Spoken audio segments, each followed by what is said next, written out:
Oke, shalom bagi semuanya. Kita bersyukur lagi pada Tuhan pagi hari ini. Kalau kita boleh menikmati kasih karunia-Nya. Juga kita bersyukur kalau ternyata kemarin Pak Ramli juga berulang tahun. Ditambahkan 1 tahun lagi usianya sama dengan Hengki. Dan saya setuju seperti apa yang Pak Ramli ngomong dengan Hengki di grup. Orang-orang yang lahir tanggal 25 Juni itu ganteng-ganteng dan pintar-pintar. Nah, terus saya tambahin setia melayani Tuhan. Jadi kita bersyukur ya, ada banyak perkara yang Tuhan sudah lakukan dalam hidup kita. Jadi sekali lagi happy birthday untuk Pak Ramli, juga untuk Hengki sekalian. Kemarin sudah Tuhan tambahkan usia 1 tahun lagi. Pagi hari ini kita mau bersyukur karena ada begitu banyak perkara yang Tuhan sudah kerjakan di sepanjang umur hidup kita. Kita bersyukur karena kita masih hidup di dalam rancangan dan rencana Tuhan yang besar. Dan kita bersyukur karena rancangan Tuhan itu tidak akan pernah gagal dalam hidup kita.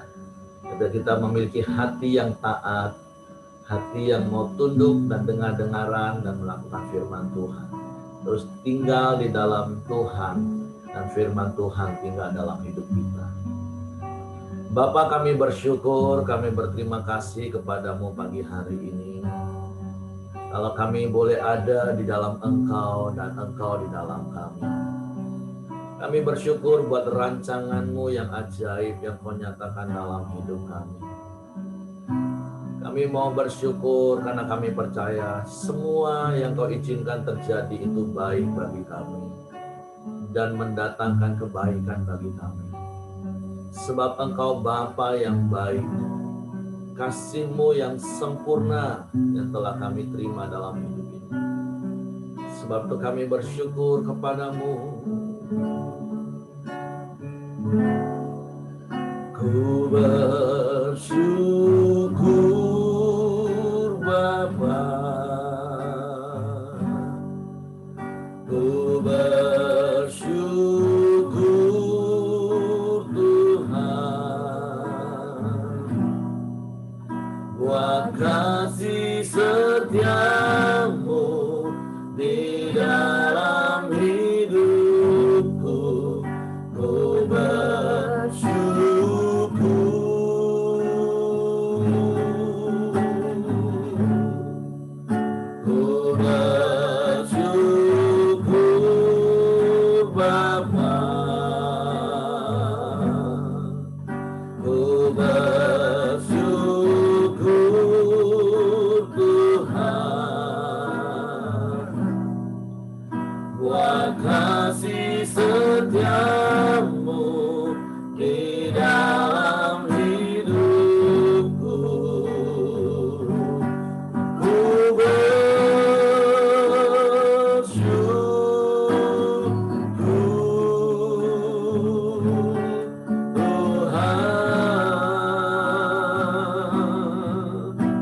banyak perkara yang Kau buat dalam hidup kami Tuhan. Banyak yang Kau perbuat di dalam hidupku.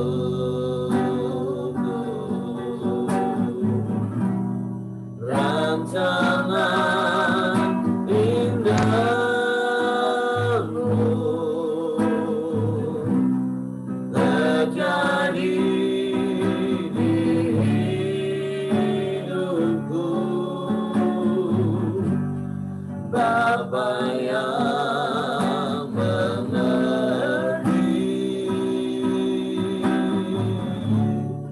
segala yang ku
berbuat Tuhan, banyak yang Kau perbuat.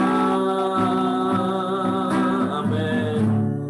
Di dalam hidupku yang lancar indahmu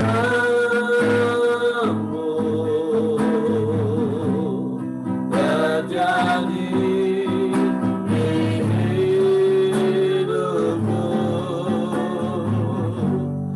Berapa yang mengerti, amin, haleluya, segala yang ku perlu, kasih-Mu sempurna,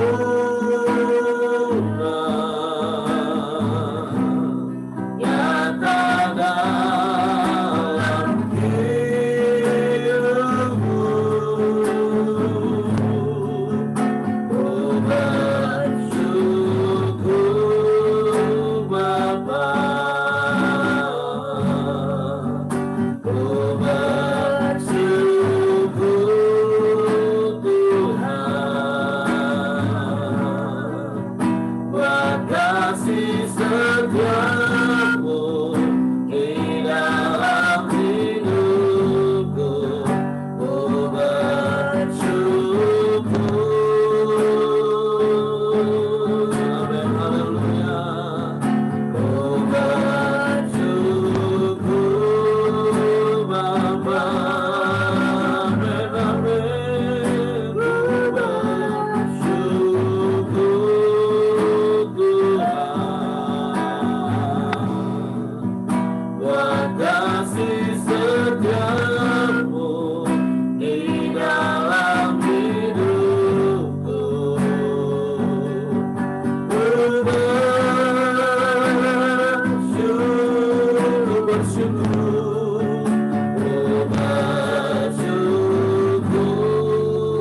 Bapa, amin. Ku bersyukur Tuhan, buat kasih setiamu di dalam hidupku. Ku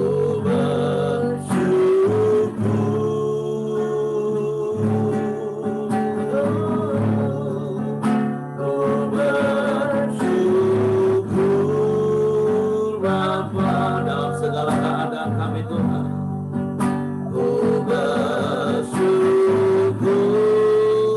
Tuhan, buat kasih setiamu, buat kasih setiamu di dalam hidupku. Ku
Terima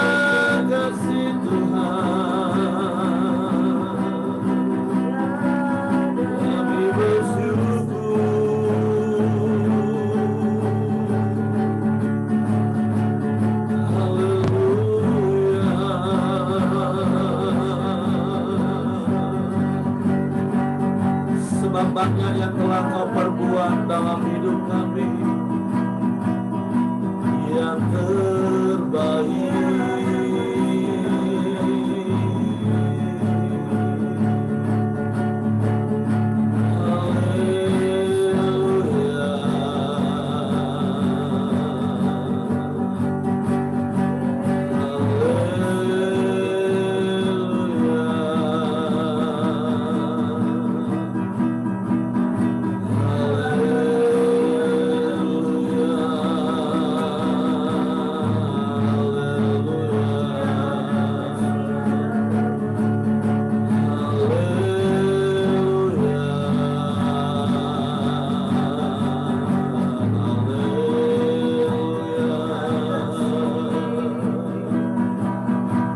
Bersyukur dalam segala keadaan kami, karena sungguh hanya Engkau Bapa yang mengerti dan peduli akan hidup kami. Kami bersyukur, kami bersyukur, sebab Engkau baik Tuhan.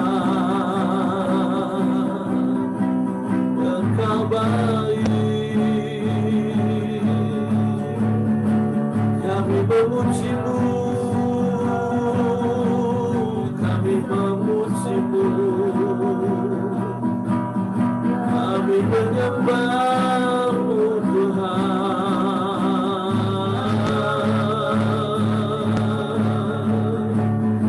Yesus, kami bersyukur.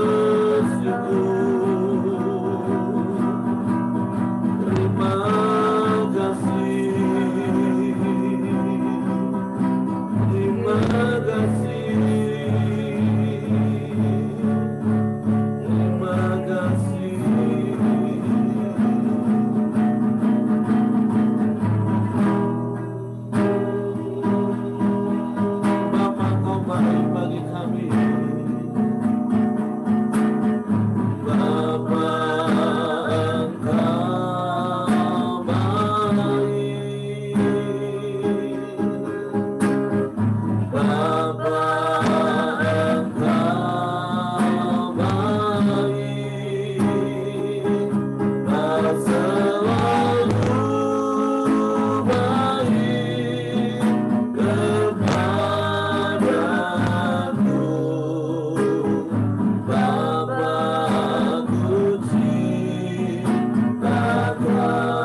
dalam hati kami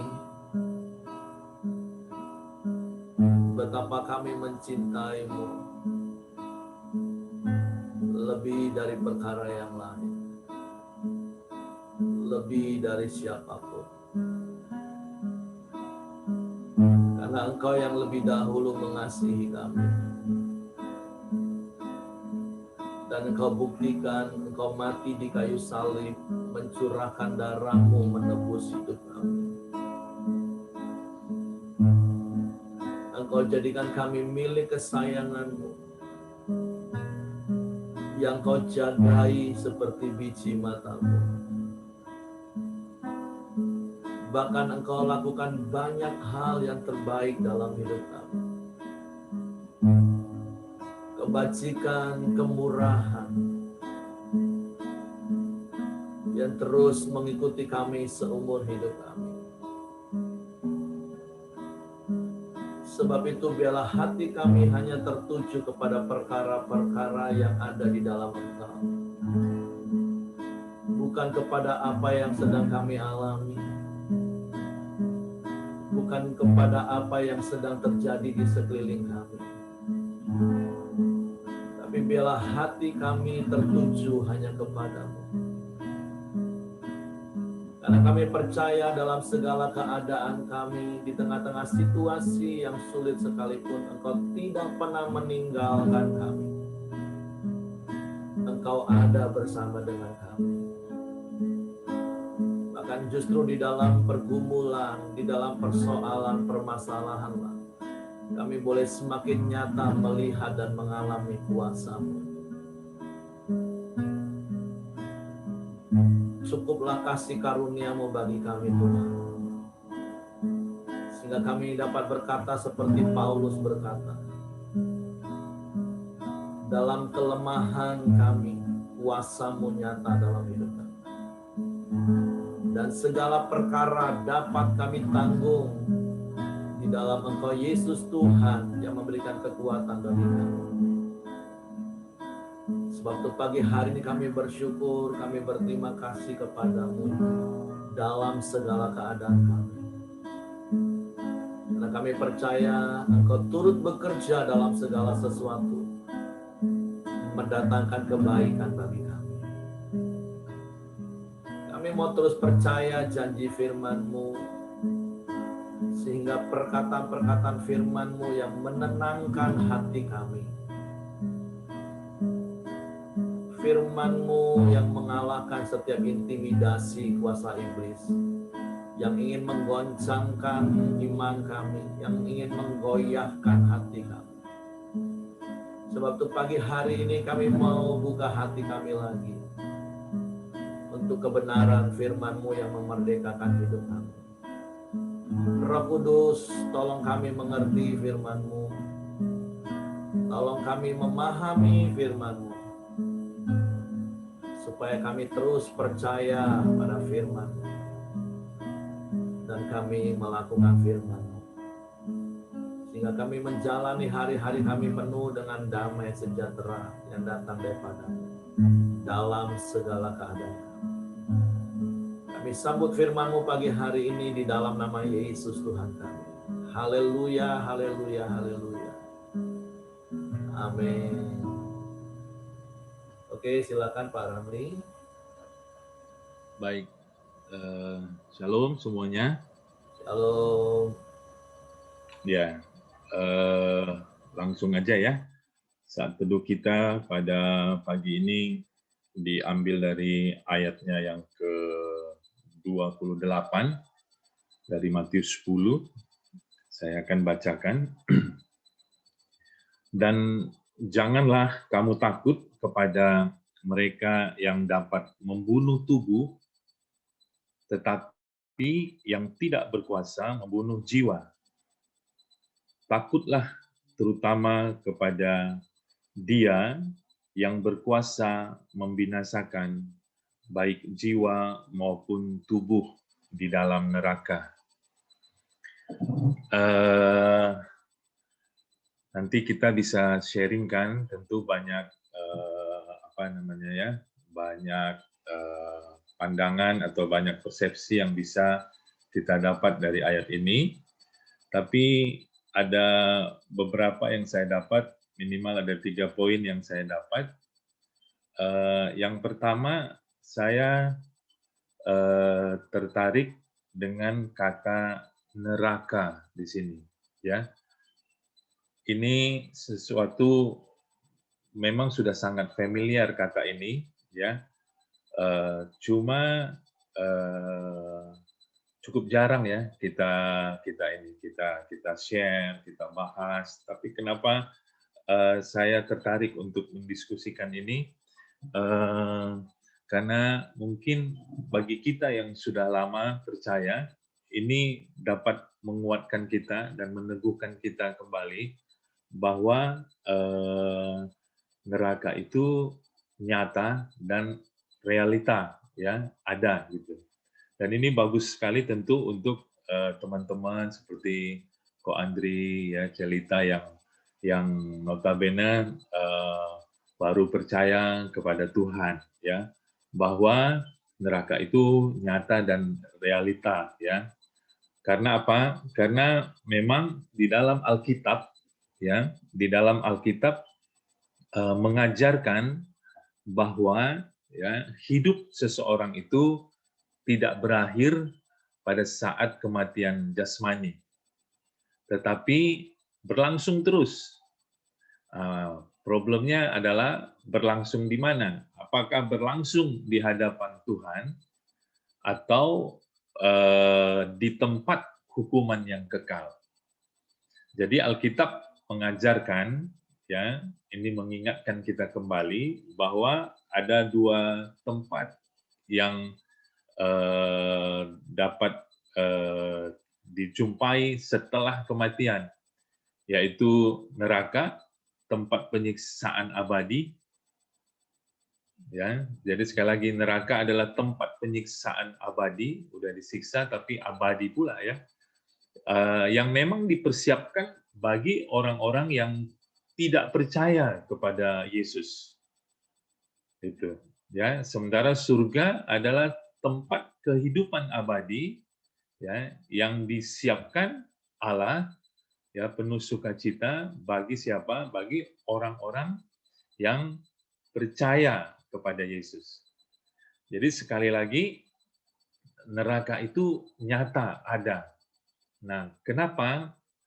Karena saya baru ngeh bahwa neraka ini pertama kali tentu atau banyak sekali yang ajarkan Yesus langsung.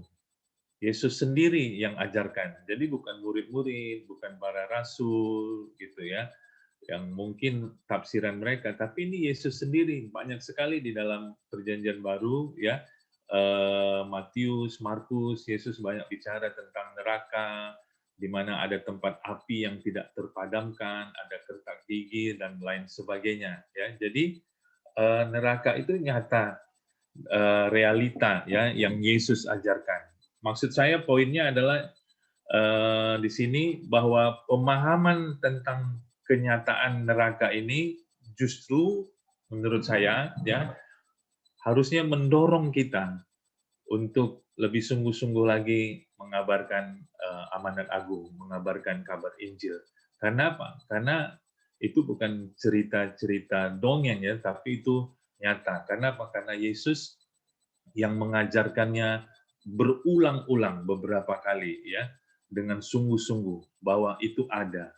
Ini pemahaman ini tentu harusnya sekali lagi mendorong kita untuk bergiat mengabarkan Injil, mengabarkan kabar baik. Kita mengingat saudara-saudara kita mengingat keluarga-keluarga kita bahwa masih banyak yang belum selamat. Kalau mereka mati nanti secara jasmani, kemana mereka? Ini menjadi pergumulan dan menjadi tanggung jawab kita. Nah, bicara tentang neraka, tentu saja kita ingat, ya, bahwa di dalam Yohanes 3 ayat 16 mengatakan bahwa barang siapa yang percaya, dia tidak akan binasa, melainkan beroleh hidup yang kekal.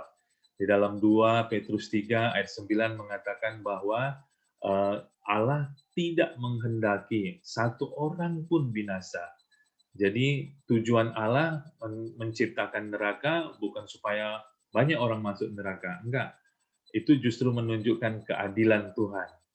Karena katanya, ya, saya pernah dengar khotbah, banyak orang menyangkal bahwa Tuhan itu kejam dengan menciptakan neraka, gitu ya. Padahal faktanya saya pernah dengar ya bahwa justru karena Tuhan adil, Dia menciptakan neraka. Karena apa? Karena uh, orang berdosa, ya, orang berdosa, saya percaya ini, orang berdosa yang tidak percaya kepada Tuhan, yang yang katanya ada di penghukuman kekal di neraka gitu ya, itu diberi eksperimen, ditempatkan di surga. Justru dia menderita luar biasa, gitu ya. Dia justru tidak tahan. Kenapa? Karena memang orang berdosa habitatnya di neraka, gitu. Kita pernah sering dengar cerita, ya, atau kesaksian bagaimana seseorang yang mempunyai banyak ilmu-ilmu hitam, ya, banyak simpanan-simpanan, kemudian suatu saat diajak ibadah, tapi selama ibadah dia tidak tahan, dia gelisah, dia merasa panas, dia merasa tidak nyaman, padahal di tengah-tengah ibadah. Kenapa? Karena memang itu bukan habitatnya. Jadi sekali lagi, neraka adalah bentuk keadilan Tuhan bagi manusia. Tuhan sudah memberi kesempatan untuk percaya, tapi manusia terus tidak percaya, sehingga akhirnya harus masuk ke neraka. Jadi sekali lagi, poinnya di sini adalah kenyataan dan realitas neraka seharusnya membuat kita semua umat manusia ini membenci dosa dan mendorong kita untuk mengabarkan kabar baik, kabar Injil, ya, dan mendorong kita untuk membawa sebanyak-banyaknya jiwa-jiwa yang terhilang datang kepada Tuhan, supaya apa? Supaya mereka boleh diselamatkan.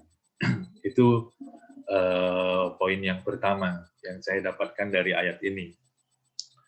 Poin yang kedua, dikatakan, janganlah kamu takut kepada mereka yang dapat membunuh tubuh, tapi yang tidak berkuasa membunuh jiwa. Takutlah terutama kepada Dia yang berkuasa membinasakan baik jiwa maupun tubuh di dalam neraka. Jadi ini kan tentunya konteks ya, kita memberitakan Injil. Di dalam memberitakan Injil tentu saja ada potensi kita dianiaya, ada potensi kita dianiaya secara fisik, bahkan nyawa kita terancam, gitu. Nah, jujur saja tentu sebagai manusia wajar kalau kita merasa takut, ya, merasa takut. Saya pribadi belum punya pengalaman nyawa saya diancam di dalam memberitakan Injil. Mungkin nanti yang lain, Ko Santo atau Ko Heri, ya, bisa bagi pengalaman.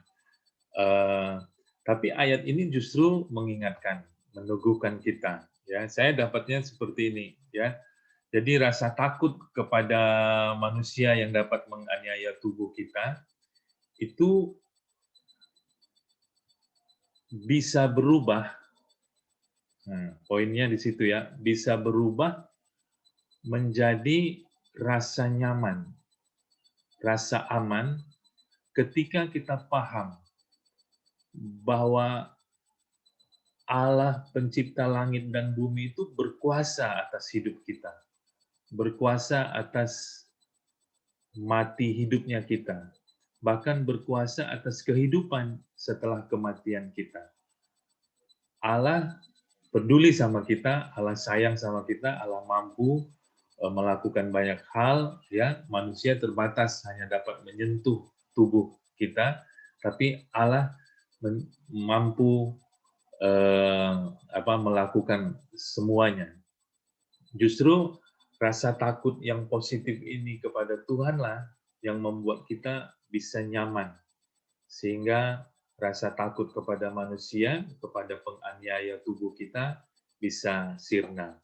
Ya, nah saya percaya memang ini tidak gampang, tapi kita bisa membangun rasa takut, rasa hormat kita kepada Tuhan, sehingga itu membuat kita nyaman, aman di dalam memberitakan Injil.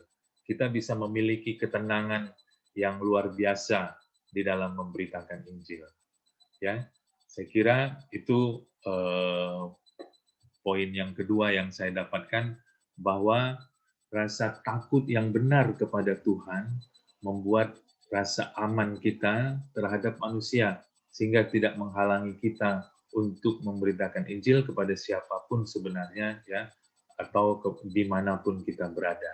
Ya, mungkin ini kelihatannya teoritis, ya, tapi kita perlu membangun rasa takut yang benar, rasa hormat yang benar kepada Tuhan.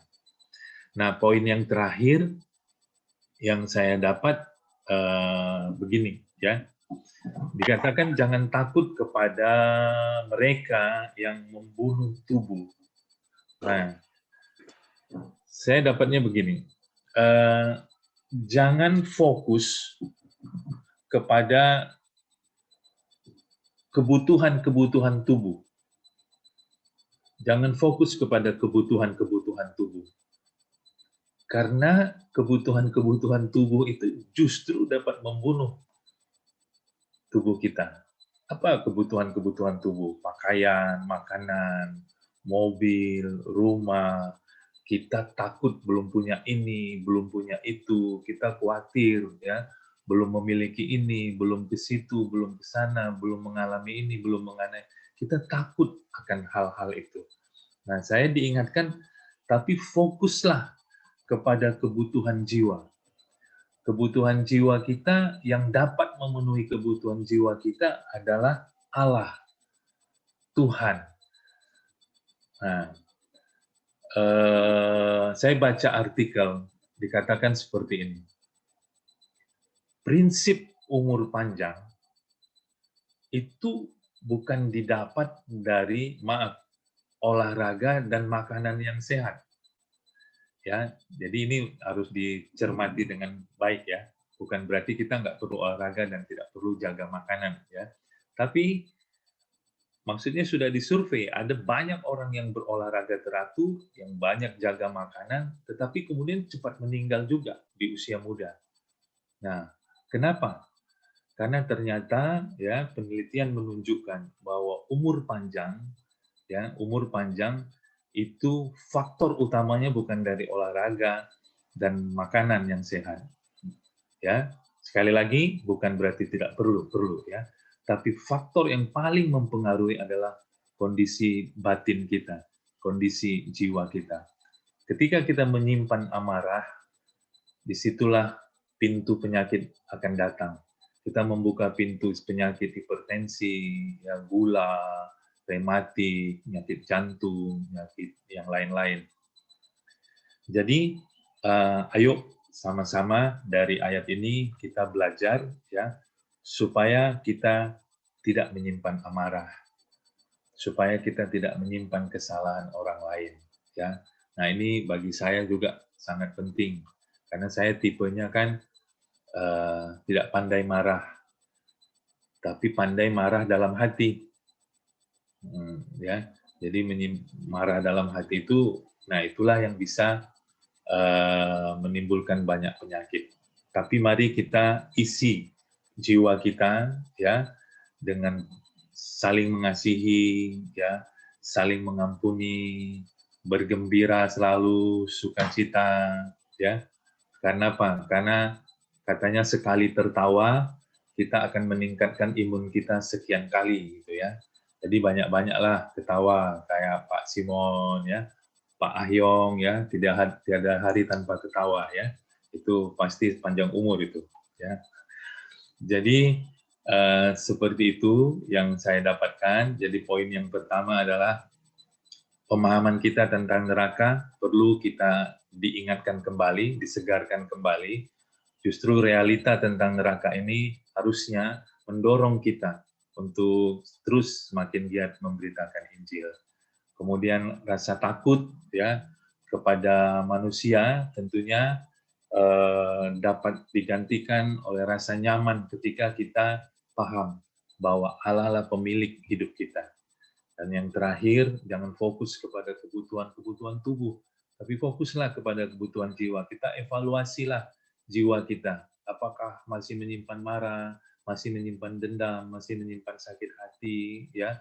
Ya, mari kita penuhi dengan sukacita, dengan pengampunan, ya, dan saling mengasihi, saling peduli satu dengan yang lain. Saya kira itu yang bisa saya sampaikan. Saya kembalikan ke Pak Heri. Tuhan memberkati. Wow, terima kasih Pak Ramli. Saya percaya setiap kita diberkati oleh kebenaran firman Tuhan. Amin.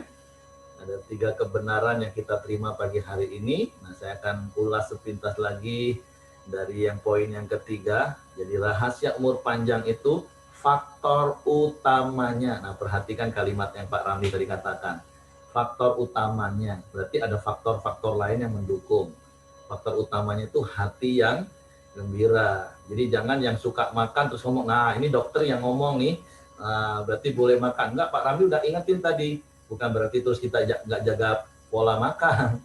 Terus yang males olahraga, nah ini Pak dokter yang ngomong, yang penting bersuka cita. Ingat, itu tadi Pak Ramli bilang faktor utama. Olahraga tetap harus, karena firman Tuhan bilang, manfaatnya olahraga itu selama kita hidup di dunia ini, itu bermanfaat. Jadi, faktor utama. Memang ada sebuah tulisan yang saya pernah baca kan, ada orang yang tidurnya cepat, ada yang tidurnya malam, ada yang makannya diatur, ada yang enggak. Tapi kenapa? Ada juga yang tetap cepat mati, ada yang umur panjang. Nah, faktor utamanya. Dan bersyukurnya kita punya punya kesempatan yang sangat besar untuk kita dapat melakukan hal itu. Kalau kita mau melakukan hal itu. Karena firman Tuhan katakan apa? Bersukacitalah di dalam Tuhan. Sekali lagi kukatakan, bersukacitalah. Jadi kita punya Tuhan, dan itu satu-satunya alasan yang sangat mendasar untuk kita harusnya tetap bisa bersukacita dalam segala keadaan. Sekali lagi karena itu adalah faktor utama untuk kita bisa umur panjang. Oke, yang kedua, tadi Pak Ramli sudah ingatkan kita, yuk lebih fokus kepada kebutuhan jiwa kita. Kebutuhan supaya roh kita semakin menyala-nyala. Karena Paulus katakan manusia lahiriah kita ini akan semakin merosot. Tapi manusia batinia kita harus dibaharui. Nah, sekali lagi, sisi baik salah satu dari pandemi, ya apa yang kita sedang lakukan pagi hari ini. Setiap pagi sekarang kita bisa ketemu, kita sama-sama menyembah Tuhan, jiwa kita disegarkan, bahkan dengan perkataan-perkataan firman Tuhan. Itu adalah sebuah hal yang Bapak Ibu lakukan untuk memenuhi kebutuhan jiwa. Tapi sekali lagi, jangan sampai ini menjadi sebuah jebakan, akhirnya hanya sebatas rutinitas semata lagi. Tapi benar-benar yuk kita membangun hidup kita dengan koram deo setiap pagi seperti ini, supaya kebutuhan jiwa kita itu benar-benar terpenuhi. Sehingga kita bisa menjadi orang yang poin yang ketiga tadi, terus bersuka cita. Kenapa? Karena kita punya rasa aman. Kita punya rasa aman di dalam Tuhan. Karena kita percaya kepada Tuhan. Dan yang pertama tadi ingat, neraka itu nyata. Dan ada begitu banyak orang yang berbondong-bondong ke neraka yang perlu kita rebut, kata surat Yudas. Kita rebut, makanya yuk sekali lagi saya mendorong kita, karena ini kita sedang bicara konteks memberitakan Injil. Yuk, setiap kita sudah diberi kuasa. Ya, sekalipun ada potensi seperti Pak Ramli bilang tadi, kita bisa terancam. Karena memang kita digambarkan seperti domba yang diutus ke tengah-tengah serigala. Tapi sekali lagi percayalah ada kuasa Tuhan yang menyertai hidup kita. Nah, tapi berkaitan dengan neraka juga ada satu kebenaran dari sisi lain yang ingin saya tambahkan, bagi kita yang sudah ada di dalam Tuhan. Kan seandainya ini adalah neraka dan ini adalah surga. Nah, saya minta tolong istri saya di tangan gini. Seandainya berarti ini neraka tadi, ini surga. Nah, dulu kan kita berjalan ke arah neraka tuh. Tadi saya ngomong ini neraka kan? Ya, ini neraka, ini surga ya. Nah, dulu kita berjalan ke arah neraka, melakukan hal-hal yang jahat, dosa. Nah, ketika kita percaya kepada Yesus, harusnya kan kita bertobat, metanoia, berbalik menuju surga dengan semakin hari semakin serupa dengan Kristus. Nah, itu yang betul. Tapi kenyataannya ada begitu banyak orang Kristen sekalipun sampai hari ini stres jadi orang Kristen. Karena waktu dia percaya Yesus, dia tidak metanoia, dia tidak berbalik dan berjalan ke arah surga. Tapi dia tetap menghadap ke arah neraka dengan rasa takut masuk neraka, walaupun dia mungkin nggak maju ke arah neraka. Tapi dia berjalan mundur. Ya sepertinya ke arah surga, tapi hatinya fokusnya ke neraka, takut, takut, takut. Jadi dia nggak maksimal. Nah, Bapak Ibu bisa bayangkan orang yang berjalan maju itu akan semakin cepat. Walaupun ada rintangan, dia bisa lihat, dia bisa menghindar.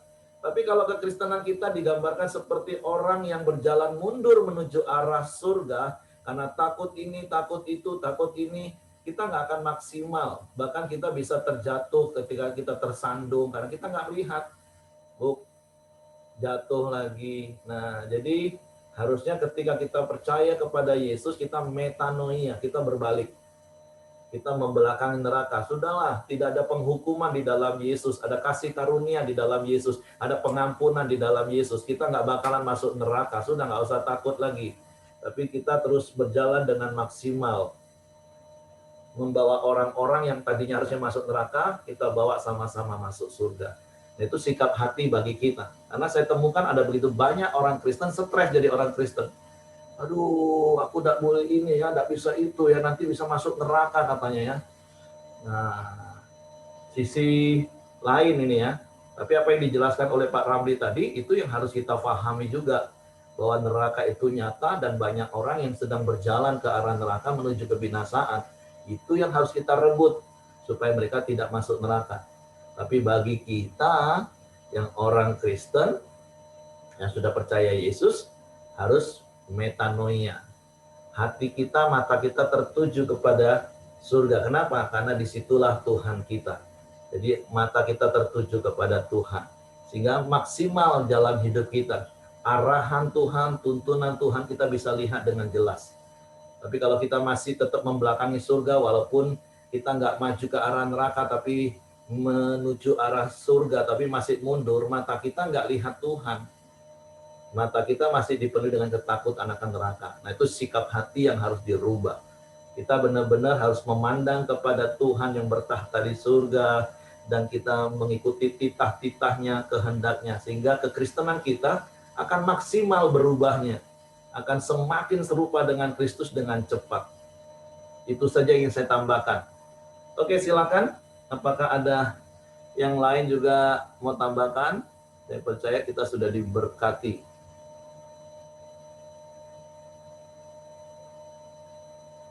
Oh ya, ini ada informasi untuk tim Bungo. Ada info dari MAN. Ada jemaat CSH meninggal. Pak Poli namanya. Oke, nanti biar ditindaklanjuti oleh tim Bungo ya. Oke, silakan Bapak Ibu. Ada yang mau menambahkan sesuatu? Jadi pagi hari ini jelas firman Tuhan katakan bersukacitalah dalam Tuhan. Sekali lagi kukatakan bersukacitalah. Karena kita memiliki rasa aman di dalam Tuhan kita. Yang berdaulat penuh atas hidup kita. Oke, kalau tidak ada lagi, biarlah kebenaran firman Tuhan yang kita terima pagi hari ini, kita renungkan sepanjang hari, dan itu menolong kita untuk bersukacita. Oke, Pak Santo mau tambahkan sesuatu, silakan. Ya, pagi ini innalillahi dulu buat Pak Poli.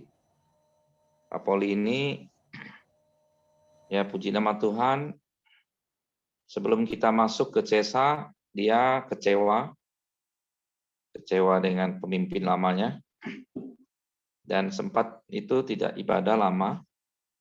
Tapi setelah MAN dia datang, ternyata istri yang MAN itu masih satu marga halawa sama dia, sehingga hidupnya dipulihkan.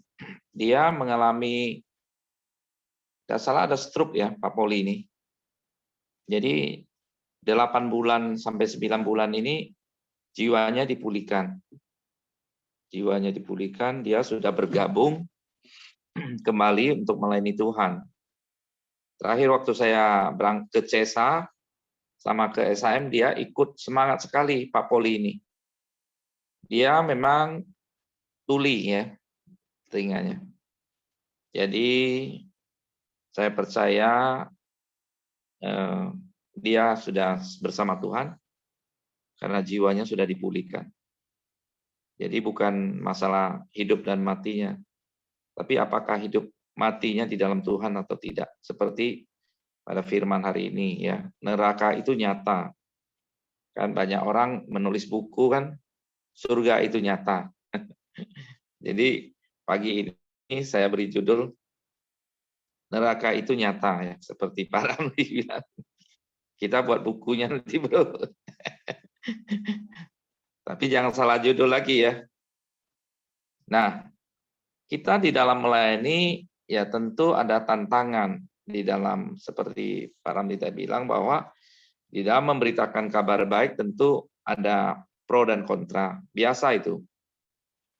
Biasa. Nah, tapi kalau kita baca ke bawah, ayat-ayat ke bawahnya bahwa ayat 30 dan kamu rambut kepala pun terhitung semuanya. Ya, seperti Pak Poli tadi cara meninggalnya itu urusan Tuhan. Kita nggak usah pusingin ya cara matinya karena ketabrak apa dan semacam, bukan itu. Esensinya bukan itu, tapi setiap orang yang mengakui aku 32 ayat 32, setiap orang yang mengakui aku di depan manusia, aku juga akan mengakuinya di depan Bapakku yang di surga. Jadi apakah kita sekarang takut kepada manusia atau lebih takut kepada manusia atau lebih takut kepada Allah? Tentu harus belajar ya di dalam memberitakan Injil, ya kabar baik itu belajar, ya belajar hikmat itu dari Tuhan. Kita harus mengalami pembaharuan akal budi di dalam memberitakan Injil sekarang. Harus bijaksana juga. Dan banyak sekali sih menurut saya pelajaran-pelajaran untuk memberitakan Injil, apakah kita mau belajar atau tidak. Di dalam banyak sih apa hikmatnya lah.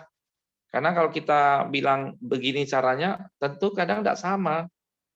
Ya, tidak sama semua. Kita udah belajar, saya udah belajar pola, banyak pola dan segala macam. Nah, kemarin saya ke pertemuan di dalam M13 itu, ternyata banyak sekali sekarang udah percaya dengan pola-pola yang ada. Pola Jawa Timur tuh berbeda dengan pola Jawa Barat. Ya kan? Nah, ikutinlah cara Tuhan menurut saya. Kita semua punya potensi memberitakan kabar baik. Artinya apa? Jangan takut tadi yang membunuh tubuh. Tapi kalau seandainya lah ya, itu diizinkan terjadi, ya kita nih sudah mendapat hidup yang kekal, ya kan? Mendapat hidup yang kekal. Daripada kita takut, ya karena dapat membunuh tubuh, kita tidak melakukan apa-apa dalam hidup kita gitu loh. Nah, seperti itu sih menurut saya. Ya, takut. Demikian mungkin ya saya tambahkan, teman-teman yang lain boleh juga.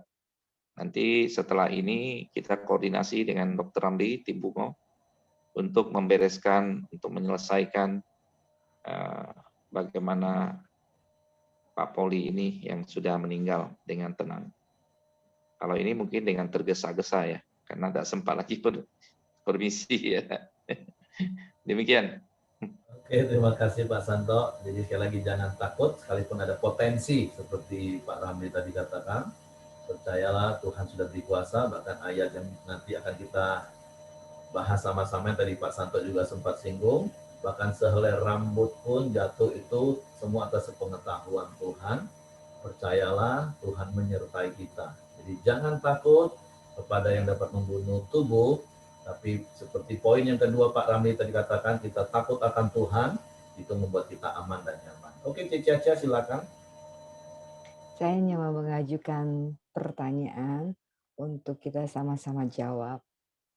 Satu soal karena itu berhubungan dengan neraka ini sesuatu hal yang menarik, karena itu sesuatu hal yang menakutkan dan mengerikan. Jadi berhubungan dengan kalau tadi saya menarik sekali dengan tangan Pak Heri ini, jalan mundur, makanya timbul ketidaktaatan yang pada saat kita mau meninggal, kita dikatakan percaya, kemudian kita selalu mau mengikuti nafsu kita, manusia lama kita gitu loh. Ketidaktaatan terhadap si neraka ini bagaimana? Tolong bantu dijawab satu. Kedua, paham kali ya pertanyaan aku ya. Yang kedua, karena kemarin saya berdiskusi sama teman saya yang teman saya bahas bagaimana ya dengan orang yang nggak pernah dengar firman Tuhan, dia harus mati ke neraka juga kah? Ya kan? Kalau saya pengen ini sharekan ke yang lain dulu, bagaimana tanggapan yang nggak pernah dengar loh. Jadi letak keadilan dan ketidakadilan dengan terhadap si neraka tersebut. Jadi dua itu. Jadi ditanggapi. Thank you. Oke, ada yang mau tanggapin? Kalau saya yang pertanyaan pertama saya belum terlalu jelas, tapi untuk pertanyaan yang kedua, ini menurut pemahaman saya, kalau bagi orang yang memang belum benar-benar belum pernah dengar tentang kabar baik, ada yang namanya berlaku hukum hati nurani. Jadi berdasarkan hati nurani mereka lah Tuhan akan menilai. Nah, tapi itu area Tuhan 100%, dalam artian ya kan Tuhan yang menentukan segala sesuatu, termasuk dengan kita juga Tuhan menentukan. Tapi dalam konteks kita Tuhan menentukan kalau percaya Yesus menerima anugerah hidup kekal. Itu kan juga atas sepenentuan Tuhan. Nah, tapi kalau memang ada orang yang benar-benar belum pernah dengar Injil, nah itu berlaku hukum hati nurani. Seperti itu.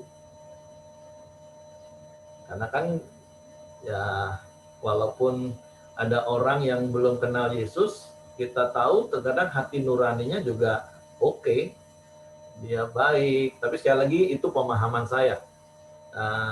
Karena hak sepenuhnya sekali lagi kepada pemilik surga itu. Tapi kalau pertanyaannya, mereka dihukum, dihakimi berdasarkan apa? Kalau kita akan jelas, oh kamu percaya Yesus, masuk surga. Kalau kamu nggak percaya Yesus, nah seperti itu kan. Seakan-akan berarti tidak ada hukum keadilan bagi yang nggak percaya Yesus. Tapi yang pernah saya pahami, yang pernah saya dengar, itu akan berlaku hukum hati nurani. Bagi yang belum, benar-benar belum pernah dengar. Oke, untuk pertanyaan pertama, saya kurang paham tadi maksudnya. Oke, Pak Ramli silakan menambahkan dulu. Oke. Pak Ramli. Enggak, mungkin pertanyaan pertama itu kalau nggak salah kan ada orang sudah percaya, tapi di akhir masa hidupnya dia ditemukan tidak taat ya. Kira-kira begitu ya, Bu ya? Ya, betul. Tidak taat. Ini berhubungan dengan ketidaktaatan. Ketidaktaatan berarti kan banyak hal perintah-perintah Tuhan yang memang kan harus kita jalankan, kemudian ketidaktaatan itulah nanti itu menuju bagaimana itu kehidupannya dia. Ya, nanti mungkin Pak Heri atau Pak Santo atau siapapun bisa nambahin ya. Kalau yang saya pahami, kan kalau bicara soal keselamatan itu kan soal percaya atau tidak percaya. Jadi kalau dia percaya, tentu dia selamat. Apakah kemudian di dalam perjalanan kerohaniannya dia ditemukan taat atau tidak taat, tentu ada konsekuensi sebenarnya. Ya, ketidaktaatan kita kan ada konsekuensi bagi kehidupan kita. Tapi soal keselamatan, ya, nah saya percaya dia tetap selamat, gitu. Nah, jadi kan contoh misalnya ibu-ibu ya, dia sudah percaya Tuhan, tapi karena keadaan ekonomi sangat sangat apa namanya ya, sangat susah sekali, anak-anaknya belum makan, kemudian akhirnya dia memberanikan diri, maaf misalnya mencuri di swalayan, ketahuan lari ya, kemudian di luar ya itu tadi tertabrak mobil meninggal, kan kira-kira seperti itu ya. Tapi saya percaya, ini pendapat saya, dia tetap selamat sih sebenarnya. Tapi selama misalnya kita tidak taat dalam kehidupan kita, tentu ada konsekuensi yang kita terima. Itu dari saya seperti itu. Cocok, setuju. Jadi kasih karunia ketika kita percaya Yesus, anugerah keselamatan itu Yohanes 5 ayat 24 katakan kita sudah berpindah dari maut kepada hidup yang kekal. Yohanes 6 ayat 47 katakan sesungguhnya barang siapa percaya kepada Yesus dia menerima, bukan akan ya, tapi ia menerima hidup yang kekal. Yohanes 10 ayat 28 katakan Yesus berkata, aku memberikan kepada mereka hidup yang kekal dan mereka pasti tidak akan binasa sampai selama-lamanya dan tidak ada seorang pun yang dapat merebut mereka dari tanganku. Karena Bapa lebih besar, katakan firman Tuhan. Nah, saya berharap ini tidak menjadi sebuah perdebatan antara Calvinisme atau Arminianisme, Bapak Ibu ya. Tapi ini belajar berbicara tentang prinsip-prinsip kebenaran firman Tuhan. Karena kalau seperti itu pertanyaan saya sederhana, saya balik. Bapak Ibu sudah taat semua firman nggak yang memungkinkan Bapak Ibu sempurna? Nggak ada. Ada kasih karunia yang menolong kita. Tapi sekali lagi, prinsip ini bukan berarti seperti pola pikir orang dunia, orang luar, yang salah paham tentang prinsip pengampunan. Banyak orang di luar Kristen ngomong, wih, kalau gitu enak dong lu orang Kristen. Berbuat dosa aja terus, toh nanti Tuhan ampuni, mati masuk surga. Oh, enggak seperti itu. Seperti Pak Ramli bilang tadi, 1 Yohanes 1 ayat 9, kalaupun kita jatuh lagi dalam dosa, kita datang minta ampun sama Tuhan, dosanya diampuni. Nah, tapi ada Yakobus pasal 5 ayat 16 bagian A, di situ katakan, hendaklah kamu saling mengaku dosamu dan saling mendoakan supaya kamu sembuh. Karena ingat prinsip pengampunan dosa, dosanya diampuni, tapi akibat perbuatannya harus ditanggung. Contoh seperti yang Ibu tadi, yang Pak Rami sampaikan, contoh itu tadi. Kalau dia ketangkap, dia minta ampun sama Tuhan, sih diampuni dosanya. Tapi kalau ketangkap sama pemilik swalayan, dipolisikan dan dipenjarakan, ya harus dijalani. Nah, apakah kita mau jalani hidup seperti itu? Jatuh bangun, jatuh bangun, jatuh bangun. Sama seperti satu hari saya sampaikan ke Audrey, waktu setelah saya khotbah tentang kasih karunia. Kan kita ini sudah diselamatkan. Bayangkan Bapak Ibu, kita ini pakai baju putih, jubah putih yang panjang, terus pakai sepatu putih, dan kita ini masih berjalan di dunia, penuh lumpur dosa. Saya mau tanya, gimana cara jalan kita? Tentu kita akan berjalan dengan hati-hati sekali supaya jangan sampai terpleset dan jatuh, supaya kita bisa sampai ke seberang. Itulah kita dituntun Tuhan, ada peringatan Tuhan, ada hukum-hukum Tuhan, ada tuntunan Roh Kudus, kita berjalan dengan hati-hati di tengah dunia yang gelap, yang penuh lumpur, supaya kita tidak jatuh. Tapi kalau kita terjatuh, terpleset, bisa nggak? Bisa. Apa yang harusnya kita lakukan? Ya kita cepat bangun, bukan terus nyaman, enak ya. Nah, seperti yang Pak Rami juga tadi sempat singgung. Bukan berarti jatuh dalam dosa, dalam ketidaktaatan, terus kita nyaman. Nah, itu lain cerita. Jangan-jangan kita seperti Yudas. Udah ditegur berkali-kali, nggak berubah. Karena memang sejak semula, Yudas nggak percaya. Tapi orang yang percaya kepada Yesus, ada Roh Kudus, dia pasti akan taat. Mungkin dalam situasi-situasi tertentu kepepet, kita bisa nggak taat. Tapi sekali lagi tolong ini ditangkap dengan kedewasaan rohani. Jangan nanti semua dijadiin alasan kepepet terus. Hanya Tuhanlah yang tahu isi hati kita. Dijadiin alasan kepepet terus, akhirnya jatuh dalam dosa terus. Itu urusan Tuhan lah, saya nggak tahu isi hati soalnya kan. Tapi orang yang sungguh-sungguh percaya Yesus, itu tadi, dia metanoia, berbalik dari jalan arah neraka, tapi dia berjalan ke arah surga. Semakin hari semakin serupa dengan Kristus. Jadi jangan jadi orang Kristen yang stres tadi yang saya katakan, masih takut neraka, tapi tetap aja dia lakukan itu. Jatuh lagi ke sandung, nggak maksimal. Makanya tuntun orang yang percaya itu benar-benar berbalik, jadikan Yesus itu penguasa tunggal dalam hidupnya. Supaya semakin hari proses perubahannya semakin serupa dengan Kristus. Seperti itu sih kira-kira.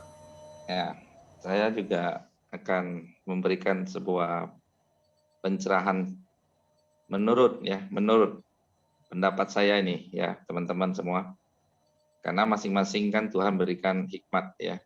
Nah, semalam saya ada diundang untuk menghadiri 7 hari meninggalnya akonya Edi Sirain. Nah, ayat ini yang saya kasihkan ke semua orang ada keluarga Edi Sirain di dalam Roma 8 ayat 1 dan 2. Roma 8 ayat 1 dan 2, dan kita bisa baca seperti yang lain tadi, bahwa demikian sekarang tidak ada penghukuman bagi mereka yang ada di dalam Kristus Yesus. Amin. Jadi ayat ini menguatkan kita semua, tidak ada penghukuman bagi kita yang ada di dalam Kristus Yesus. Yang kedua, Roh yang memberi hidup telah memerdekakan kamu dalam Kristus dari hukuman dosa dan hukuman maut. Jadi saya sih mau jawab aja yang pertanyaan pertama ya. Kalau pertanyaan kedua, mungkin itu hak prerogatifnya Tuhan lah ya. Nggak tahu kita apa yang dia pakai. Tuhan pakai pola apa gitu loh. Tapi yang pertama, pertanyaan pertama ini jelas sekali bahwa kita ini sudah berpindah tadi dalam Yohanes tadi ya.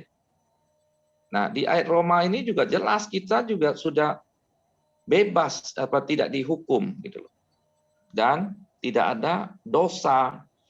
Kalau kita bilang orang percaya, kita percaya Yesus, tidak mungkin hidup dalam dosa gitu loh. Yang bisa jatuh dalam dosa bisa ya. Tapi kalau hidup di dalam dosa, menurut saya perlu dipertanyakan loh, tanda tanya besar. Engkau hidup dalam dosa, sedangkan tiap hari koramdio gitu loh. Nah itu bicara integritas lagi kan gitu kan. Jadi tidak mungkin orang yang berjalan dalam roh, ya sehari ke sehari, itu tidak mungkin hidup dalam dosa Bapak Ibu. Tidak mungkin. Kalau hidup dalam dosa berarti itu something wrong gitu loh. Berarti itu bukan orang percaya atau murid sejati. Bukan, itu murid dari mana enggak tahu ya. Butong kali. Butong pai. Ya. Tapi ginilah kita kerjakanlah aja lah, ya. Makanya yang belum ada di Koramdio pagi ini ajaklah masuk ke sini. Yang sudah keluar dari sini ajak masuk ke sini. Along tadi kan mau jawab yang kedua. Nah, kalau yang masih berkeliaran yang apa, masuk ke sini. Karena di sini kan membangun roh. Ya, membangun roh kita kepada Tuhan. Misal ini roh, ini daging. Dagingnya akan kejar terus. Kalau kita stop, pengenalan kita dengan Kristus hanya stop di sini, maka akan dicaplok daging gitu loh. Jadi kalau kita berjalan ke Tuhan setiap hari, tentu juga Tuhan tidak akan biarkan ketika kita dicobain, kita tidak mungkin seperti yang tadi yang kita baca kan, selera rambut jatuh pun Tuhan tahu. Masa kita yang sudah mengikuti Tuhan, kita tidak dipelihara oleh Tuhan, kalau tidak diingatin gitu loh. Itu lubang besar gitu loh, jangan masuk. Itu ada kuasa kegelapan, jangan ke sana. Tapi kalau kita dasar hati kita tidak beres, ya pasti mau ke sana gitu loh. Ya kan, nanti jatuh lagi gitu loh. Nah, metanoia tadi berubah. Hidup kita berubah. Ya bukan berubah tambah jelek gitu loh. Harusnya berubah semakin baik lah setiap hari. Apalagi ketemu dengan orang-orang baik seperti Pak Ramli, ya kan? Siap ditraktir kalau di Bungo. Tidak mungkin kita bilang kita ini kan jadi jahat gitu loh ya Pak Ramli. Nah, demikian ya dari saya. Kalau yang kedua, pertanyaan kedua, saya hanya bilang itu hak prerogatifnya Tuhan. Kita manusia nggak bisa menyelami hatinya Tuhan. Pikiran kita cuma segini, otak kita. Jadi nggak bisa kita, apa sih kehendak Tuhan terhadap hidupnya. Bagi kita yang sudah percaya, berjalanlah bersama Tuhan. Koramdio setiap hari, ya kan? Memang tantangan juga bagi saya bangun pagi itu juga tidak gampang ya. Perlu perjuangan, tapi ini kan hal yang bagus, kenapa tidak gitu loh. Ya mandi, makanya kalau saya bangun pagi ngantuk, mandi aku cepat langsung begitu bangun langsung mandi. Itu kenapa? Karena mau jaga hubungan saya sama Tuhan dengan roh ini supaya menyala-nyala tadi itu loh. Dan jangan lupa layani Tuhan. Ya, Long silakan. Saya setuju dengan yang Pak Santo sampaikan. Semuanya ya oke banget. Kita tiap hari ya harus jaga hubungan kita sama Tuhan. Kalau yang pertanyaan Cece tadi, bukan saya yang mau jawab, Pak. Meli, Pak, yang mau jawab, Pak. Salam. Kak Meli. Halo. Pertanyaan ini saya pernah tanyakan kepada dulu ke PKS saya, ketua komsel saya itu Pak Mangalai Sinaga. Pak, gimana Pak kalau orang yang nggak pernah dengar tentang Tuhan terus dia tentang Yesus terus dia meninggal gitu kan? Kata Pak Mangalai, kayaknya sih hal yang tidak mungkin, maksudnya tuh orang tidak tahu siapa itu Yesus karena di setiap tanggalan, di setiap tahun ada tanggal wafatnya Isa Al-Masih, kebangkitan Isa Al-Masih, hari naiknya Isa Al-Masih gitu kan. Semua orang pasti tahu itu Isa Al-Masih siapa gitu. Nah, itu pendapat saya sih. Terus yang hal yang pernah saya tanyakan juga, Pak, gimana soal yang anak-anak yang masih bayi, yang nggak tahu apa-apa, atau anak-anak yang diaborsi, itu gimana Pak? Masuk surga atau masuk neraka Pak? Gitu kan. Nah, itu jawaban dia itu tergantung iman dari orang tuanya, katanya kayak gitu. Kalau orang tuanya percaya sama Tuhan, ya dia masuk surga. Kalau nggak percaya, ya dia masuk neraka gitu. Nah, terus ada film yang pernah saya tonton tentang penglihatan seorang anak yang pernah dibawa ke surga gitu. Jadi ibunya pernah keguguran dan dia punya saudara di atas dia gitu, kakaknya. Dan itu pas dia ketemu di surga itu anak yang keguguran itu kan dia harusnya kan masih jadi janin, tapi waktu di surga dia sudah menjadi seorang anak kecil gitu. Nah, terus mengenai neraka tadi saya juga sempat suruh Along kesaksian gitu ya, cuman waktunya mungkin belum tepat karena Along punya pengalaman sendiri itu hampir dibawa ke neraka. Waktu dia sekitar 10 tahun yang lalu sebelumnya kenal sama saya, dia pernah minum baygon dan hampir mati. Dan itu dia sudah pengalaman sendiri tentang hampir menuju ke neraka. Nanti untuk selanjutnya mungkin bisa Senin lah kita nanti Along bisa bagikan, mungkin ini waktunya belum cukup gitu. Itu pendapat saya Pak. Terima kasih, Tuhan berkati. Oke, jadi karena itu hal sudah di ranah teologis dan itu banyak penafsiran dan pemahaman. Ya silakanlah masing-masing punya pemahaman. Yang penting kita tidak kehilangan anugerah keselamatan kasih karunia. Oke, saya tidak akan perpanjang di area itu. Karena itu sekali lagi area teologis yang butuh waktu dan butuh pemahaman. Tapi seperti Filipi pasal 3:15, apa yang mungkin hari ini kita belum pahami, nggak apa-apa. Nanti Roh Kudus akan berikan pemahaman kepada kita. Oke, saya berusaha untuk menahan diri untuk tidak terpancing jawab terus. Andri jangan pusing ya Andri ya. Andri, ya. Jangan pusing Andri. Oke. Kita akan akhiri, tapi sekali lagi pesan firman Tuhan pagi hari ini jelas, bersukacitalah senantiasa dalam Tuhan. Sekali lagi kukatakan bersukacitalah. Jangan takut dengan apa yang bisa membunuh tubuh, tapi takutlah akan Tuhan. Sekalipun neraka itu nyata, percayalah orang yang percaya kepada Yesus, dia sedang berjalan menuju surga. Karena kita mempunyai anugerah hidup kekal. Tuhan memberkati. Silakan Hengki. Sudah tunjuk orang, oh istri saya yang berdoa, silakan. Oke, mari kita satu dalam doa. Bapak, kami bersyukur, berterima kasih buat pagi ini Tuhan.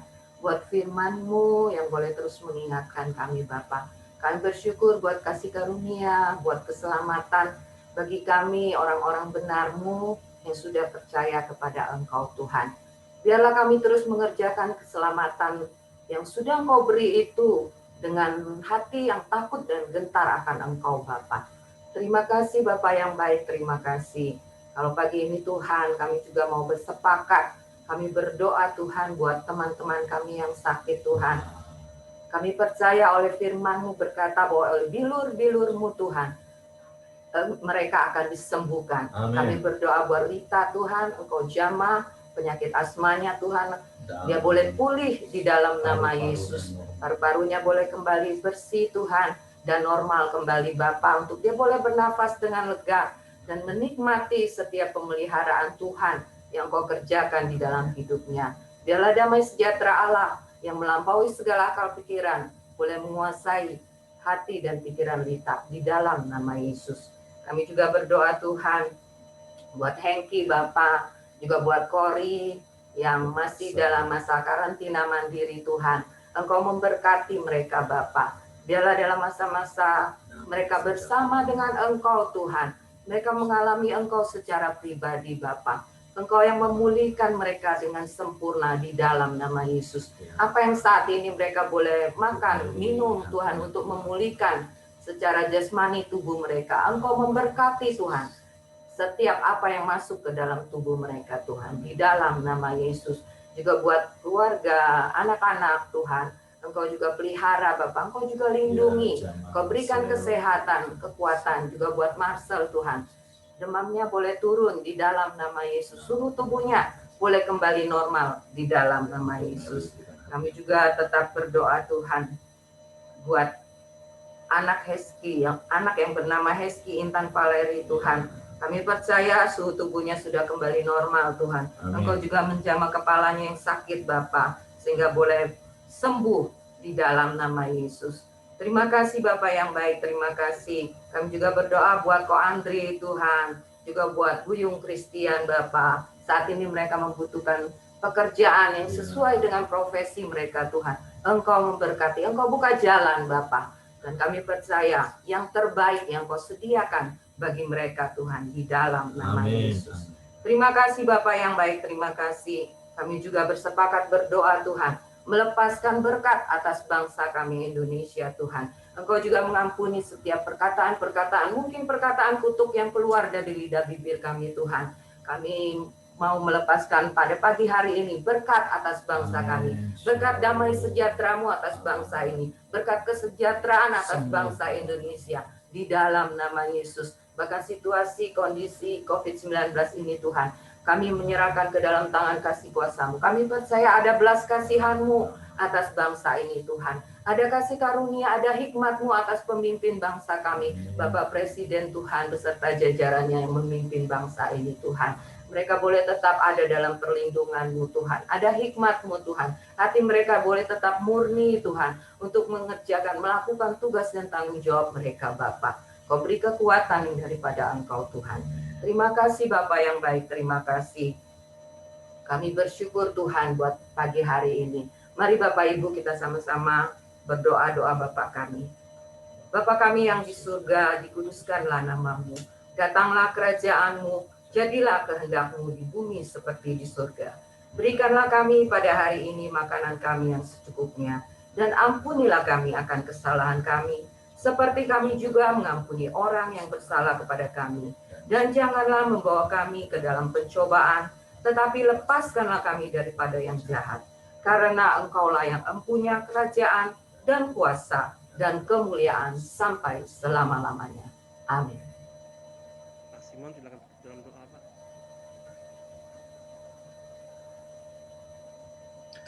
Mari Bapak, kami bersyukur, berterima kasih buat pagi yang indah kami boleh bersama-sama berkaramdio. Kami tahu Tuhan, ada rencana yang indah yang Tuhan mau berikan kepada kami. Dan pagi ini kami yakin dan percaya apa yang sudah kami diskusikan, apa yang kami sudah bicarakan, itu menguatkan kami untuk tetap berjalan sampai pada akhirnya Tuhan. Terima kasih Tuhan. Pagi ini sebelum kami melakukan aktivitas kami, Tuhan beri kami hikmat akal budi-Mu Tuhan, supaya apa yang kami kerjakan itu mendatangkan kebaikan dan kemuliaan untuk hormat dan Engkau Tuhan. Terima kasih. Panjang hari kami percaya Engkau ada selalu bersama dengan kami. Biarlah damai sukacita-Mu mengalir memenuhi hidup kami, sehingga apa yang kami rindukan Tuhan, Engkau sudah berikan kepada kami. Di dalam nama Tuhan Yesus Kristus kami sudah berdoa dengan mengucap syukur. Haleluya. Amin. Amin. Semangat pagi, selamat beraktivitas. Tuhan memberkati. Sampai ketemu hari Senin lagi.